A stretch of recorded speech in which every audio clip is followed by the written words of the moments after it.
Salah satu rukun iman kita, saudara seiman, adalah rukun iman kelima, beriman kepada hari kiamat.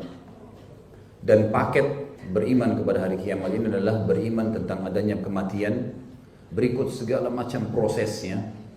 Kemudian juga masalah alam barzah, alam transisi antara dunia dan akhirat. Walaupun sebagian ulama masukkannya sebagai alam akhirat. Dan segala fenomena yang ada di dalamnya. Kemudian ke mahsyar, kemudian surga dan neraka. Baik, salah satu bagian daripada beriman pada hari kemudian adalah beriman akan adanya kematian. Dan ini sebenarnya secara fakta di lapangan memang kita bisa saksikan adanya manusia yang mati, adanya hewan yang mati, adanya tumbuh-tumbuhan yang mati, yang dulunya hidup. Sehebat apapun manusia itu, sepintar apapun dia, sekaya apapun dia, sekuat apapun fisiknya, begitu juga dengan hewan, sekuat apapun fisiknya, sehebat apapun strategi dalam memangsa, pohon, sekuat apapun, sekekar apapun akar dan batang pohonnya, semua juga akan melalui proses kematian. Nah, ini fakta lapangan. Kalau kita menanyakan kepada manusia apa itu kematian, mereka tidak punya jawaban. Nihil.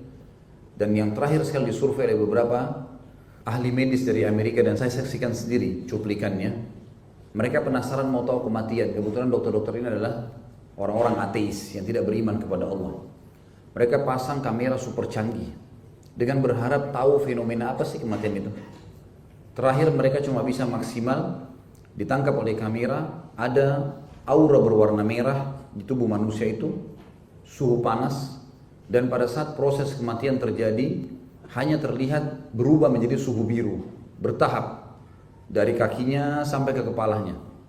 Lalu kemudian mereka mengetahui orang ini sudah tidak bernafas lagi. Itu maksimal. Mereka sudah tidak bisa lagi melakukan hal lebih daripada itu. Makanya ada hal-hal yang tidak bisa ditebak, tidak bisa diteliti. Memang membutuhkan keimanan. Iman yang akan melampaui semua itu. Karena tanpa penelitian, iman gak butuh penelitian, sebuah keyakinan saja. Dan akhirnya nanti kalau kita jadikan sebagai pegangan hati kita, maka akan tertanam dengan sendirinya. Sebagaimana sekarang kita bisa rasakan, kita beriman kepada Allah, lalu kita jalankan perintahnya, kita sholat, hadiri majelis ilmu, kita coba amalkan bakti dengan orang tua, dan kita rasakan manfaatnya. Maka seperti itu keimanan, dan ini yang bisa melampaui dan menembus semua batas ilmu pengetahuan. Makanya banyak orang-orang ateis menolak sesuatu yang bertolak belakang dengan akal mereka. Bahkan banyak di antara orang-orang sekuler sekarang dan liberal di Indonesia sendiri yang mengaku muslim, namanya pun nama Islam, tapi menolak ayat-ayat Al-Quran dan hadis-hadis Nabi SAW yang tidak masuk di akal mereka. Pertanyaan kecil sekarang, lalu akalnya siapa yang dijadikan tolak ukur? Kalau dia nolak, dia mengatakan tidak masuk akal, akalnya siapa? Akal kamu kan akan dijadikan tolak ukur? Lalu seberapa banyak dalil yang akan kamu tolak dengan otakmu? Tapi keimanan tidak akan menolak apapun. Cukup dengan kalimat sederhana, yakini, pelajari, aplikasikan, selesai. Dan kita bisa rasakan manfaatnya. Termasuk fenomena yang tidak bisa dengan ilmu pengetahuan, teman-teman sekalian, harus dengan keimanan, adalah kematian. Nggak bisa ini, mustahil. Mau dipelajari apa di situ? Kita kalau gali kuburan yang kita lihat tulang belulangnya. Kita masukkan seseorang di dalam situ, dia dalam kondisi tidak ada kekuatan, sudah mati, dicoret, ditusuk, dikuliti, dipukul, nggak bisa buat apa-apa dia. Walaupun dia ahli bela diri pada saat hidup. Baik, ada apa di belakang itu semua? Makanya orang-orang yang tidak meyakini tentang keimanan ini, mereka hanya mengatakan dalam pepatah-pepatah bahasa Arab yang disebutkan, sungguh kematian sesuatu fenomena yang misterius. Entah dia kapan, entah dia itu apa, dan entah ada apa setelahnya. Kalau mau dikatakan tidak ada sesuatu di sana, apakah begitu saja kehidupan berakhir? Lalu dari mana tolok ukur seseorang itu berbuat baik dan buruk? Dia bisa tahu kalau dia akan terima balasannya. Iya, kalau seseorang membantu manusia, kemudian dikasih pada saat itu imbalan. Tapi ada perbuatan-perbuatan yang kita tidak bisa terima imbalannya. Tidak kita lihat, seperti kita bakti dengan orang tua. Kita misalnya mengurus anak, nggak ada imbalan yang kelihatan. Tetap aja ada dorongan dari hati untuk melakukannya. Ada orang sakit tiba-tiba jatuh depan mata kita, lalu kita teribah, merasa iba ingin membantunya misalnya. Maka semua ini teman-teman sekalian ada gejolak yang tidak bisa ditembus dengan ilmu pengetahuan, susah. Memang membutuhkan keimanan, iman ini sudah menembus segala-galanya. Yang benar ilmu pengetahuan diselimuti, dikemas, dilengkapkan dengan keimanan. Kalau enggak bakal bisa. Tinggi apapun ilmu pengetahuan yang dimiliki oleh seseorang akan membuat dia mentok di titik-titik yang dia tidak bisa keluar darinya. Kecuali dia menggunakan keimanan, baru bisa. Teman-teman sekalian, kematian adalah sebuah fakta. Sebagaimana kita tahu dalam kehidupan kita ini ada kaya dan miskin, berpasang-pasangan, ada siang dan malam, ada muda dan tua, ada kuat dan lemah, ada sakit dan sehat. Fenomena yang selalu berdampingan dan banyak, hampir semua di kehidupan kita begitu, termasuk hidup dan mati. Antum hidup sekarang, antum juga akan mati. Sehebat apapun orang itu pasti akan mati. Hanya saja, mati bagi orang beriman adalah sebuah pintu yang dia harus masuk. Nggak bisa enggak. Seperti antum mau masuk ke masjid sini harus lewatin pintu. Kalau enggak bisa. Dan itu kematian.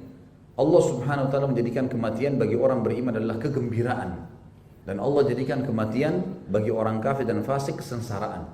Makanya para sahabat kalau ada yang mau meninggal di antara mereka, itu pada datang yang lainnya dan tersenyum sambil mengatakan berita gembira buat kamu, berita gembira buat kamu. Diberitakan kepada temannya yang mau meninggal. Bayangkan orang mau mati terus dikatakan berita gembira sambil tersenyum. Mereka saling memuji dan mengatakan kamu hebat, kamu bahagia. Kenapa kira-kira mereka berkata seperti itu teman-teman sekalian? Karena mereka punya keimanan.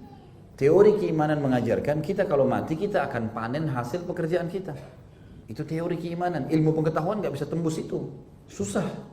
Selama ini yang kita sholat, hadir majelis ilmu, yang kita puasa, zikir, segala macam perbuatan, konsep keimanan mengatakan kita akan dapat hasilnya pada saat sudah mati. Semua kita akan lihat. Disebutkan dalam sebuah riwayat sahih, pernah Nabi SAW mengatakan hadis.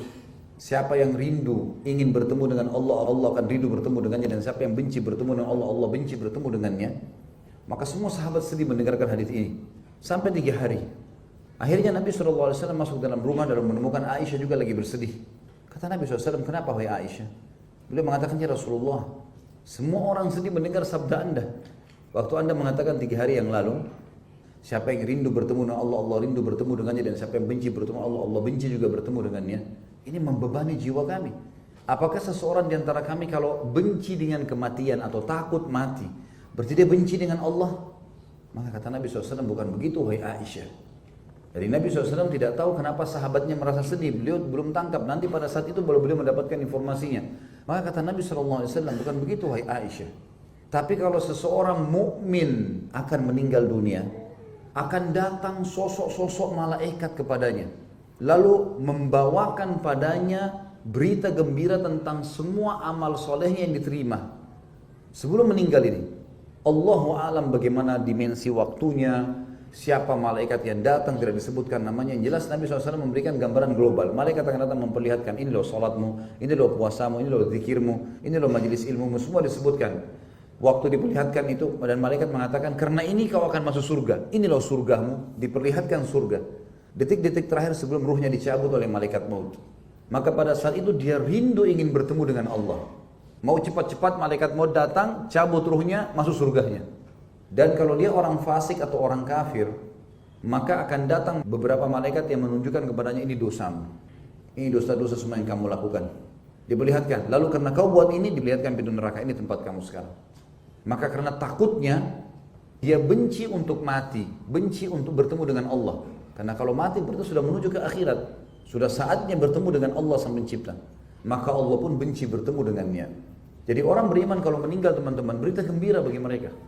Makanya para sahabat tadi saya bilang fenomenanya kalau mati, mereka saling datang, senyum, mengatakan berita gembira buat kamu. Kenapa? Statement setelahnya menjelaskan kepada kita. Mereka mengatakan sebentar lagi engkau akan bertemu dengan kekasih kita Rasulullah SAW. Engkau akan bertemu dengan orang-orang yang kau cintai yang sudah beriman. Engkau akan bertemu dengan Tuhanmu dan masuk ke dalam surga abadi yang dijanjikan. Selalu kalimat ini yang dilontarkan kepada orang-orang yang mau meninggal dunia.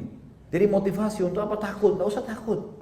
Mereka kalau mau masuk medan perang motivasinya itu. Sampai mereka saling memesan, siapa yang mati duluan, tolong jangan lupa saya syafaatnya ya. Mereka saling mewasiatkan itu. Sudah tahu nanti kalau masuk medan perang ada yang mati nih, jangan lupa saya ya.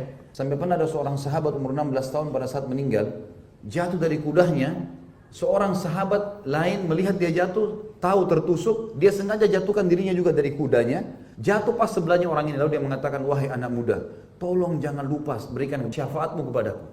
Lalu orang itu pun meninggal dunia, si anak muda ini. Jadi mereka saling mengejar kematian itu. Berharap kalau dia mati. Berharap dia bisa tolong teman-temannya. Memberitahukan berita gembira bagi mukmin yang mau mati akan ketemu dengan Rasulullah Sallallahu Alaihi Wasallam. Siapa yang tidak bahagia? Selama ini kita cuma dengar sejarahnya. Selama ini kita cuma pelajari ilmu-ilmu yang disampaikan oleh beliau SAW. Tapi di akhirat sudah jelas. Waktu baginda Nabi SAW mau meninggal, sakit parah. Orang semua sudah nangis depan rumah beliau Sallallahu Alaihi Wasallam.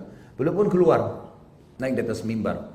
Beliau mengatakan ada orang yang diberikan pilihan untuk memilih apakah dia pergi kepada Tuhannya atau dia tinggal di dunia.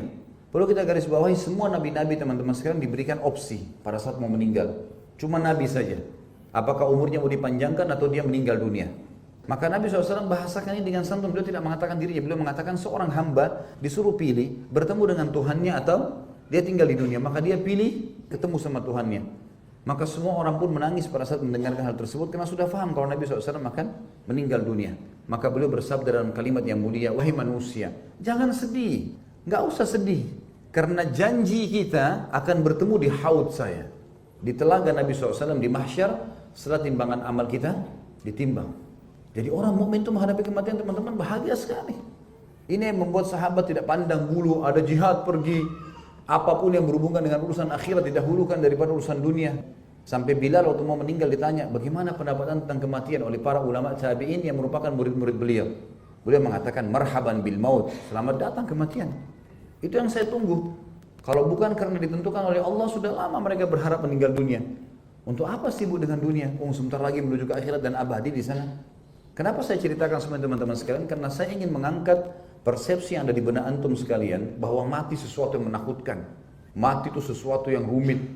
Kayak orang beriman tidak sama sekali. Tapi terbalik, kalau orang fasik atau orang kafir memang sengsara bagi mereka. Karena apa yang dia lakukan selama ini akan ada pertanggungjawabannya kalau tidak sempat taubat. Berat bagi dia.